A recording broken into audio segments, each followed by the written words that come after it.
দুঃখিনী মা হযরতে আক্কাসের পা ছাড়াতে আক্কাস দুইটা পা জড়ায়া ধরে কান্নাকাটি আরম্ভ করে দেয়। ও মা শুনেছি মা তোমার পায়ের নিচে জান্নাত রে মা। ও মা তুমি মাফ করে দাও মা, মাফ করে দাও, কিন্তু কবরে যাব, কাল কিয়ামতের ময়দানে হাসরের ময়দানে আমি নাজাত পাবো কিনা সন্দেহ। ও মা একটা নেকির জন্য, ও মা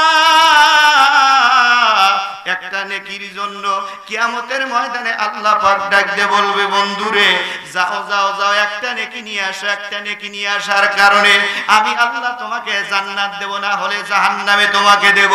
একটা নেকি নেওয়ার জন্য লোকটা কাঁদতে কাঁদতে মায়ের কাছে দাঁড়ায় যাবে। জনম দুঃখিনী মা ডাকতে বলবে বেটারে আমার দুনিয়ায় বিয়েই হয় নাই, তোমাকে নেকি দেব কোন থেকে? আজ কিয়ামতের ময়দানে আগুনের ময়দানে আমার বিয়ে হয় নাই। লোকটা কাঁদতে কাঁদতে রওনা দিবে কলিজার টুকরা আব্বার কাছে। কার কাছে? আব্বার কাছে। আব্বা ডাকতে বলবে আমার দুনিয়ায় কোনোদিন সন্তান ছিল না। ভাইয়ের কাছে যাবে, পিকির গুনাহগুলো maaf করে দিলাম। জোরে বলি একবার মারহাবা। এ বন্ধু শোনো শোনো রে বন্ধু, আমি আল্লাহ তাবারক তাআলা তোমাকে জান্নাত দান করে দিলাম। বন্ধুরে শোনো, সোনার মানিকের আব্বাদের ভাইজানের রে নবীর উম্মতেরা রে, এই লোকটা কাঁদতে কাঁদতে চলে যাওয়ার পরে জনম দুঃখিনী মাকে বলছে মারে আমি সারা জীবন নামাজ পড়বো, আল্লাহ তাবারক তাআলা আমাকে জান্নাত দিবে কিনা সন্দেহ। এবার হযরতে আক্কাস রাদিয়াল্লাহু তাআলা আনহু ডাক দিয়ে বলে মারে এমন কি আমল আছে রে মা? ও মা এমন কি আমল আছে এই আমলটা করার কারণে আল্লাহ তাবারক তাআলা আমাকে জান্নাত দান করে দিবে? জোরে বলা যাবে কি একবার মারহাবা। জনম দুঃখিনী মা চোখের পানি ছেড়ে দিল, কলিজার টুকরা বেটা আক্কাস বুকের সাথে জড়া ধরল। মা ও মা তোমার পায়ের নিচে জান্নাত রে মা, তোমার পায়ের নিচে জান্নাত। মারে তুমি যদি মাফ করে দাও মা আমি জান্নাতে যাব, না হলে জান্নাতে যেতে পারবো না রে মা। ও মা তুমি মেহেরবানি করে মাফ করে দাও, মাফ করে দাও। রাসূলের সাহাবী আক্কাস বারবার চোখের পানি ছেড়ে দিয়ে দিয়ে কান্দে রে মা, কান্দে, কলিজার টুকরা বেটা কান্দে, কান্দার রোল পড়ে গেল। আল্লাহ তাবারক তাআলা জিবরাইল আলাইহিস সালামকে ডাকতে বলে হে জিবরাইল একটা সেকেন্ড দেরি করিস না, আমার বন্ধু আমার হাবিব রহমাতাল লিল আলামিন নবীকে ঘোষণা করে দে রে আমার বন্ধুর কাছে এই লোকটা আসবে, আমার বন্ধুর চেহারার দিকে তাকানোর সঙ্গে সঙ্গে আমি আল্লাহ ওর জিন্দেগীর গুনাহগুলো maaf করে দেব। জোরে বলা যাবে কি মারহাবা? একটু জোরে বলি মারহাবা। সোনার মানিকেরা আব্বাজানেরা ভাইজানেরা, মা জনম দুঃখিনী মা হযরতে আক্কাসের পা ছাড়াতে আক্কাস দুইটা পা জড়ায়া ধরে কান্নাকাটি আরম্ভ করে দেয়। ও মা শুনেছি মা তোমার পায়ের নিচে জান্নাত রে মা। ও মা তুমি maaf করে দাও মা, maaf করে দাও, কিন্তু কবরে যাব, কাল কিয়ামতের ময়দানে হাসরের ময়দানে আমি নাজাত পাবো কিনা সন্দেহ। ও মা একটা নেকির জন্য, ও মা একটা নেকির জন্য কিয়ামতের ময়দানে আল্লাহ পাক ডাক দিয়ে বলবে বন্ধুরে যাও যাও যাও একটা নেকি নিয়ে আসো, একটা নেকি নিয়ে আসার কারণে আমি আল্লাহ তোমাকে জান্নাত দেব, না হলে জাহান্নামে তোমাকে দেব। একটা নেকি নেওয়ার জন্য লোকটা কাঁদতে কাঁদতে মায়ের কাছে দাঁড়ায় যাবে। জনম দুঃখিনী মা ডাকতে বলবে বেটারে আমার দুনিয়ায় বিয়েই হয় নাই, তোমাকে নেকি দেব কোন থেকে? আজ কিয়ামতের ময়দানে আগুনের ময়দানে আমার বিয়ে হয় নাই। লোকটা কাঁদতে কাঁদতে রওনা দিবে কলিজার টুকরা আব্বার কাছে। কার কাছে? আব্বার কাছে। আব্বা ডাকতে বলবে আমার দুনিয়ায় কোনোদিন সন্তান ছিল না। ভাইয়ের কাছে যাবে, ভাই বলবে আমার কোনো ভাই নাই। এই লোকটা কাঁদতে কাঁদতে কলিজার টুকরা স্ত্রীর কাছে যাওয়ার পরে ডাকতে বলবো পানের স্ত্রী রে শোনো শোনো, মাথার গাম পায়ে ফেলে তোমাকে আমি কি করেছি? তোমাকে খাবার দিয়েছি, তোমাকে সুন্দর করে রিজিকা অন্বেষণ করে করে তোমাকে কি করেছি? দুনিয়ায় লালন পালন করেছি। ও পানের বিবি একটা নেকির কারণে আজকে আমি জাহান্নামে চলে যাচ্ছি রে পানের বিবি। পানের বিবি ডাকতে বলবে স্বামী রে দুনিয়ায় তোমার সাথে স্বামী স্ত্রী মহব্বত ছিল, এই কবরে এসে হাসরের ময়দানে কোনো মহব্বত নাই, মহব্বত নাই, আমার জীবনে কোনোদিন বিয়েই হয় নাই। আল্লাহর বান্দা কাঁদতে কাঁদতে রওনা করবে রে আল্লাহ কানতে কানতে রওনা করার পরে আল্লাহ রাব্বুল আলামিনের হাবিব ডাক দিবে, বন্ধু আমার উম্মত, না না না না না, আমি আল্লাহ তাবারক তাআলার কাছ থেকে পারমিশন নিয়েছি, আমি নবী তোমাকে মিজানের পাল্লায় তুলে দেওয়ার পরে রহমাতাল লিল আলামিন নবী শাহাদাত আঙ্গুল দিয়ে মিজানের পাল্লা ঠেসে ধরবে। আল্লাহ ডাক দিয়ে বলবে, হাবিব গো জান জান জান, আমি আল্লাহ তাবারক তাআলা আজকে মিজানের পাল্লা আপনার জন্য কায়েম করে দিয়েছি। জোরে বলা যাবে কি একবার মারহাবা। এবার ডাক্তার দেরি করিস না, দেরি করিস না, যা যা যা যা, রহমাতাল লিল আলামিন নবীর পিছনে নহরে নবুয়ত আছে রে বেটা, ওই নহরে নবুয়তে যদি চুমা দিতে পারিস রে বেটা, আমি আল্লাহর নামে কসম করে বলতেছি রে বেটা, আল্লাহ তাবারক তাআলা তোকে জান্নাত অবশ্যই দান করবে। জোরে বলা যাবে কি একবার সুবহান। আল্লাহর নবীর সাহাবী টুকটুক করে রওনা করে দিলেন। আবু বকরকে বললেন, ভাই আবু বকর, এ ভাই আবু বকর, একটা কথা শোনো, আমার নবীর সাথে নবী পৃথিবী থেকে বিদায় হয়ে চলে যাবে, আমি কালেকশনে যাব অল্প টাইমের ভিতরে, নবী দুনিয়ার থেকে বিদায় হয়ে চলে যাবে। আপনি ঋণ করছেন, মানুষকে কষ্ট দিয়েছেন, আপনি 50 বার কোটি কোটি বার যদি হজ করেন জীবনেও আপনার হজ কবুল হবে না। আপনি কোটি কোটি বার যদি তাহাজ্জুদ নামাজ পড়েন রে, মানুষের হক নষ্ট করার পরে, আপনি মানুষের দুশমনি করার পরে, তল দিয়ে লল চলায় উপর দিয়ে আপনি যদি কি করেন ভালোবাসেন, ওই ভালোবাসাটা আল্লাহ দেখবে না। ওই মুনাফিককে কিয়ামতের ময়দানে এক ওয়াক্ত নামাজও আল্লাহর দরবারে কবুল হবে না। যতই নামাজ পড়ুক কাজে আসবে না, আমি ওদিকে যাচ্ছি না। এবার নবী বলতেছে, এ আমার সাহাবীরা কে কি পাও আমার কাছ থেকে, আমি ঋণ না কবরে যাইতে চাই না। আমি ইমামুল মুরসালিন রাহমাতাল লিল আলামিন উম্মতের পাগল পারা নবী রে, আমি নবী যদি ঋণ না কবরে চলে যাই, আল্লাহ আমার জীবনের গুনাহগুলো maaf করে দিবে, কিন্তু আমার উম্মতেরা ঋণ করবে। এবার সমস্ত সাহাবীরা কান্নার রোল পড়ে গেল। আহারে আমার নবী দুনিয়া থেকে বিদায় হয়ে যাবে। হযরত আক্কাস এসে ডাক দিল, ইয়া রাসূলুল্লাহ, ইয়া হাবিবাল্লাহ, হুজুর আমার কাছে আপনি একটা ঋণ করেছেন। উহুদের ময়দানে আমি ঘোড়ার পাশে দাঁড়ায় ছিলাম, কথা বলবেন না, আমি ঘোড়ার পাশে দাঁড়ায় থাকার পরে আপনার ঘোড়াকে 3টা চাবুক দিয়ে আঘাত করেছিলেন। ইয়া রাসূলুল্লাহ, ইয়া হাবিবাল্লাহ, আমার পিঠে 3টা ঘোড়ার চাবুকের আঘাত লেগে গেছে। ইয়া রাসূলুল্লাহ, ইয়া হাবিবাল্লাহ, হুজুর কান্দারি রাসূলুল্লাহ, ইয়া মুহাম্মদ মুস্তাফা নবী সাল্লি আলা, ইয়া মুহাম্মদ মুস্তাফা নবী, আমার শাফায়াতের কান্দারি রাসূলুল্লাহ, আমার ফুলসুরাতের কান্দারি রাসূলুল্লাহ, ইয়া মুহাম্মদ মুস্তাফা নবী সাল্লি আলা, ইয়া মুহাম্মদ মুস্তাফা নবী। কেউ বা বলে নবী গোলাপের ফুল, কেউ বা বলে নবী নূরের পুতুল। জোরে বলা যাবে কি মারহাবা।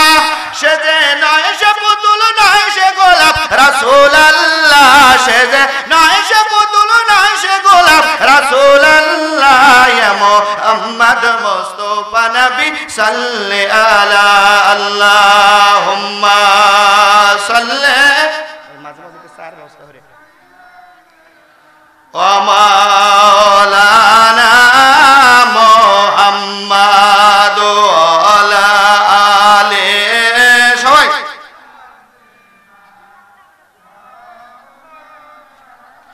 সাহাবীরা চোখের পানি ছেড়ে দিয়ে দিয়ে কান্দে রে। হযরত আবু বকর পিঠ পেতে দেয়, এ ভাই আক্কাস, আমার পিঠের চাবুক দিয়ে ছাল তুলে নিয়ে নাও। আবু বকর রে ছাল তুলে নাও। এবার সমস্ত সাহাবীরা চোখের পানি ছেড়ে দিয়ে দিয়ে কান্নাকাটি আরম্ভ করে দেয়। হযরত আক্কাস বলে, তোমাদের সাথে আমার বাজা নাই কি নাই? তোমাদের সাথে আমার বাজা নাই। রহমাতাল লিল আলামিন নবী আমাকে 3টা চাবুকের বাড়ি দিয়েছে, এই কারণে আমি নবীকে চাবুকের বাড়ি দেওয়া ছাড়া, আমি এই প্রতিশোধ নেওয়া ছাড়া আমি ছাড়বো না, ছাড়বো না, ছাড়বো না, ছাড়বো না। আল্লাহর নবী সাহাবীরা চোখের পানি ছেড়ে দিয়ে কান্দে। রহমাতাল লিল আলামিন নবী মৃত্যুর যন্ত্রণা শুরু হয়ে গেছে রে। এ নবীর উম্মতেরা রে, মৃত্যুর জায়গা কান্দানি সবাইকে আঘাত সইতে হবে। আমি আপনি দুশ্মনী ছেড়ে দেই, পরনিন্দা পরচর্চা আর মানুষকে ক্ষতিগ্রস্ত থেকে ফিরে আসি রে, ফিরে আসো ভাই। আমি পায়ে হাত দিয়ে বলি আমার গ্রামবাসীকে, মৃত্যুর সময় এমন কঠিন সময় এসে যাবে, আল্লাহর নবীর সাহাবীরা কান্দে, হযরত আক্কাস বলে না না না না না না, আমি রহমাতাল লিল আলামিন নবীর পিঠে আঘাত করব। জোরে জোরে বলি নাউজুবিল্লাহ। রহমাতাল লিল আলামিন নবী সাহাবীদেরকে বের করে দিলেন। রহমাতাল লিল আলামিন নবী সাহাবীদের বের করে দেওয়ার পরে আল্লাহ নবী বলে আক্কাস, আমি নবীর পিঠের উপরে আঘাত করো রে আক্কাস। বলছে হুজুর আমাকে কি লাগবে? চাবুক লাগবে। নাই আল্লাহ হুজুর চাবুকটা এনে দেওয়া হলো হযরতে আক্কাস। হযরতে আক্কাস চোখের পানি ছেড়ে দিয়ে কান্দে, রাসূলকে বুঝতে দেয় না। বলছে ইয়া রাসূলুল্লাহ, হাবিবাল্লাহ, উহুদের ময়দানে আপনি যখন আমার পিঠে আঘাত করেছিলেন, ও নাই আল্লাহ হুজুর, ওই আঘাতের সময় আমার পিঠে জামা ছিল না, খালি গায়ে আঘাত করেছেন। জোরে বলা যাবে কি একবার মারহাবা? হযরতে আক্কাস কৌশল অবলম্বন করতেছে রে, আল্লাহর নবী সরকারে তো আলম নবী কখন মহরে নবুয়ত বের করবে রে, আমার নবীকে চুমা দিয়ে দেব, তাহলে আমি আক্কাসের জীবনের তামাম জীবনের গুনাহ মাফ হয়ে যাবে। জোরে বলা যাবে কি মারহাবা? সাহাবীদেরকে বললেন, সাহাবীরা তোমরা চলে যাও, আমি আপনি খালি গায়ে অনেকেই থাকি, খালি গায়ে থাকা যাবে না। এবার রহমাতাল লিল আলামিন নবী সাহাবীদেরকে বের করে দিলেন। বের করে দেওয়ার পরে আল্লাহর হাবিব ডাকতে বলে আমার পিঠে আঘাত করো, আঘাত করো। আক্কাস ডাকতে বলে হুজুর আপনার গেঞ্জিটা খোলেন। আপনার গেঞ্জিটা খোলার পরে খালি গায়ে আঘাত করব। আল্লাহর হাবিব সরকারে দো আলম নবী রহমাতাল লিল আলামিন নবী কান্দে রে, আক্কাস আমার মৃত্যুর যন্ত্রণা কষ্ট হচ্ছে রে, আক্কাস তাড়াতাড়ি করে পিঠে আঘাত কর। হযরতে আক্কাস বলে ইয়া রাসূলুল্লাহ, হাবিবাল্লাহ, আপনার যে গেঞ্জি আছে গেঞ্জিটা উত্তোলন করুন, খুলে ফেলুন। আল্লাহর নবী গেঞ্জি খুলে ফেলার পরে একটা ডিমের মতো আমার নবীর পিছনে মোহরে নবুয়ত আছে, ওই জায়গায় খুলতে দেরি রে। হযরতে আক্কাস আল্লাহর নবীর মোহরে নবুয়তে চুমা দিতে দেরি নাই। জোরে বলা যাবে কি মারহাবা? চুমা দিয়ে হযরতে আক্কাস আল্লাহর নবীর দুইটা কদম মোবারক জড়িয়ে ধরে বললেন ইয়া রাসূলুল্লাহ, ইয়া হাবিবাল্লাহ, হুজুর আমি আপনার সাথে মিথ্যা কথা বলেছি, হুজুর বেয়াদবি মাফ করে দেন। হুজুর আপনার মৃত্যুর কষ্টের সময় আমি আক্কাস বেয়াদবি করলাম একটা ভয়। ইয়া রাসূলুল্লাহ, ইয়া হাবিবাল্লাহ, হুজুর আমি আক্কাস যদি জাহান্নামে চলে যাই, কবরের জাহান্নামের ভয়ে ওই কবরে কোনো লোক পাবো না। ইয়া রাসূলুল্লাহ, হাবিবাল্লাহ। আল্লাহর হাবিব বলে আক্কাস কেন পিছনে চুমা দিলে? বলে ইয়া রাসূলুল্লাহ, ইয়া হাবিবাল্লাহ, হুজুর আমার মার কাছ থেকে শুনেছি আপনার মোহরে নবুয়তে চুমা দিলে আমার জীবনের গুনাহ হয়ে আমি জান্নাতি হয়ে যাব। আল্লাহর নবী ডাকতে বলছে আক্কাস রে, সাক্ষী থাক, আল্লাহ সাক্ষী থাকলো, আমি নবী তোর জন্য দোয়া করলাম, মৃত্যুবরণ করার সাথে সাথে তোর জান্নাত হয়ে যাবে। জোরে জোরে বলি মারহাবা। হযরতে আক্কাস বুকের সাথে জড়ায় ধরে বললেন নবী গো, শেষ মুহূর্তে আপনার কষ্টের সময় আমি আক্কাস কবর থেকে ভয় পাই। কবরের ভিতরে যখন নামায় দিবে তিনজন মানুষ, হুজুর সবাই চলে আসবে, যদি নসিব ভালো হয়ে যায় 99টা রহমতের দরজা খুলে যাবে। ইয়া রাসূলুল্লাহ, হাবিবাল্লাহ, যদি নসিব খারাপ হয়ে যায় 99টা সাপ দংশন করা আরম্ভ হয়ে যাবে।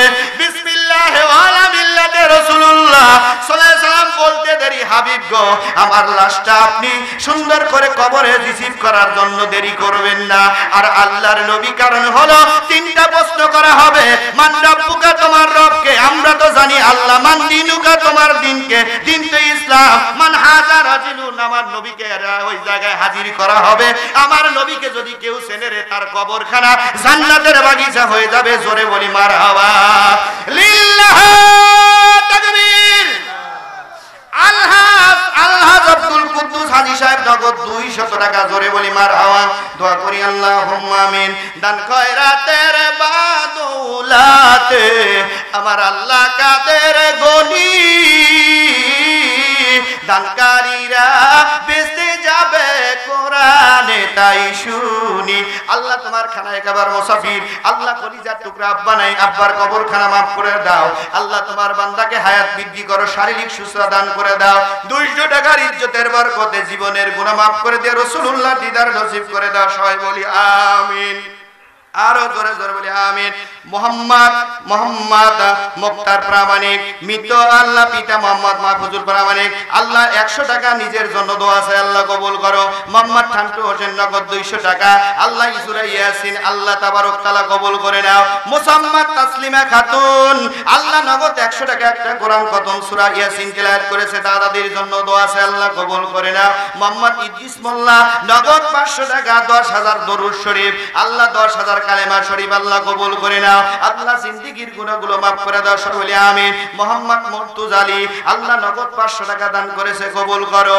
আল্লাহ জিন্দেগীর গুনাহগুলো মাফ করে দাও। সবাই বলি আমিন। মোহাম্মদ আব্দুল জলিল খতকির উত্তরপাড়ার থেকে, আল্লাহ নগদ 200 টাকা বাবার জন্য দোয়া চায়, আল্লাহ আব্বা আমার কবরে আর আযাব দিয়েন না। সবাই বলি আমিন। কুরবান আলী মৃত মুসলিম প্রামাণিক নগদ 500 টাকা আব্বার কবরখানা মাফ করে দাও। সবাই বলি আমিন। মোহাম্মদ ওয়াজেদ আলী, আল্লাহ তোমার বান্দা পূর্বপাড়ার থেকে 100 টাকা 20 কেজি দান, আল্লাহ কবুল করে নেন। মানুষকে কবর দেওয়া হয় রহমাতাল লিল আলামিন। নবী ডাক দিয়ে বলে রে, ওই একটা ভালো লোকের পাশে কবর দিলে ওই লোকটা সুন্দর করে, যে লোকটা ফাঁসলায় মারা গেল, ওই লোকটার কষ্টের কারণে ভালো লোকের কবরেও কষ্ট হয়। এই কারণে যারা ফাঁস খায় বিষ খায় মারা যাবে, এই মানুষগুলো আলাদা, এদেরকে কবর দিবেন রে। আল্লাহর বান্দা কাফন চুরি করত, কি চুরি করত? জোরে কোন কি চুরি করত? আল্লাহর বান্দা কাফন চুরি করত প্রত্যেকটা দিন। কাফন চুরি করার পরে সুন্দর করে এই লোকটা গভীর রাত্রে মাওলার দরবারে 2টা হাত উঁচু করে বলতেছে, আল্লাহ আমি কাফন চুরি করে করে আমার রিজিক অন্বেষণ করি। আল্লাহ কতদিন ধরে মানুষ পৃথিবীর জগতের থেকে বিদায় হয় না। সকাল বেলা মাইকিং হচ্ছে, অমুক গ্রামে একজন মহিলা দুনিয়ার থেকে বিদায় হয়ে গেছে। আল্লাহর বান্দা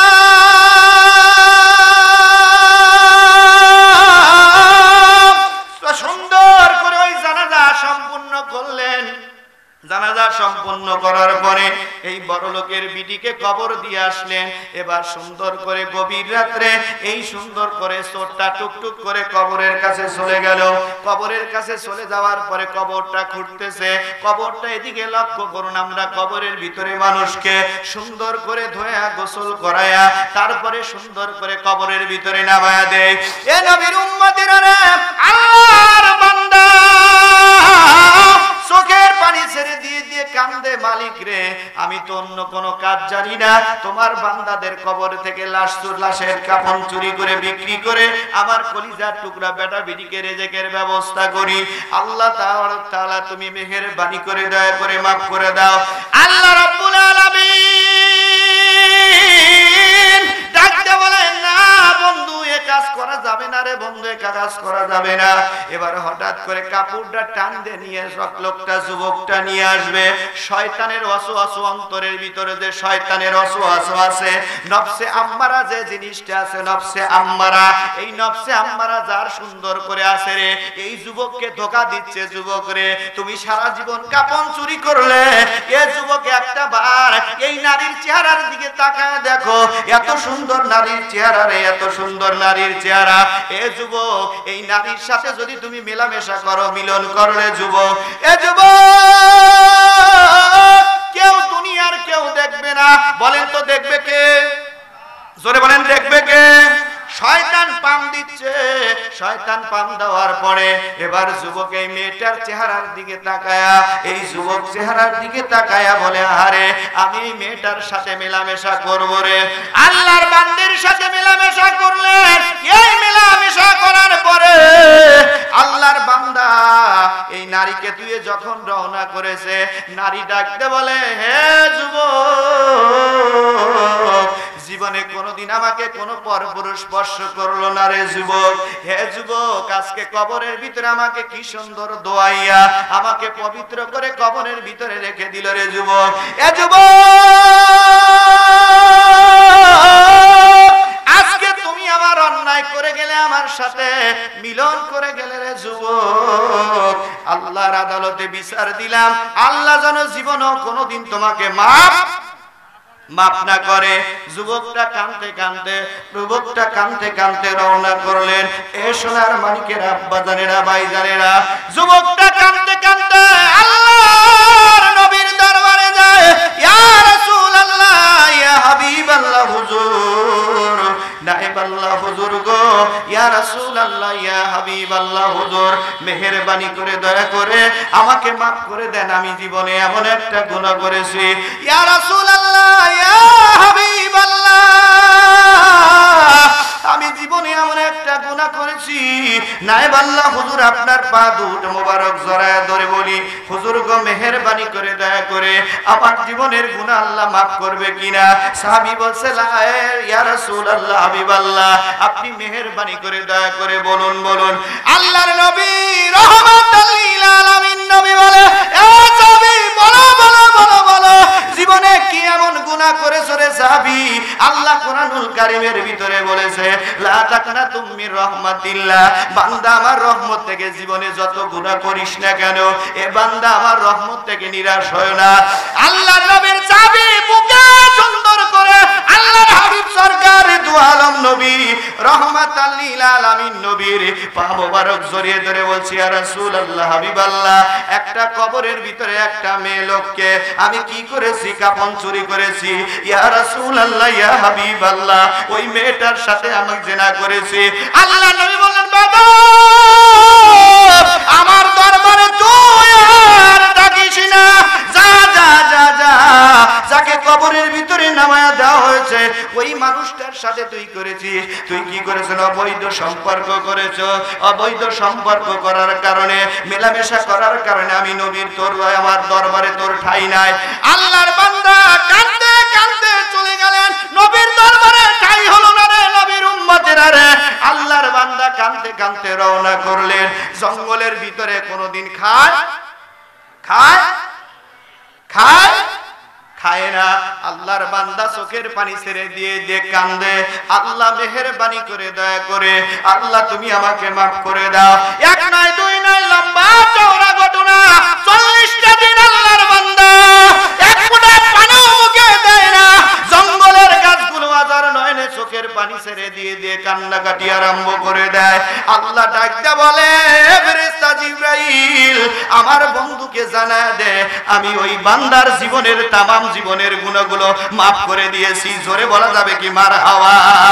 আরো জোরে বলি মারহাবা। আল্লাহ জিবরাইল আলাইহিস লিল্লাহি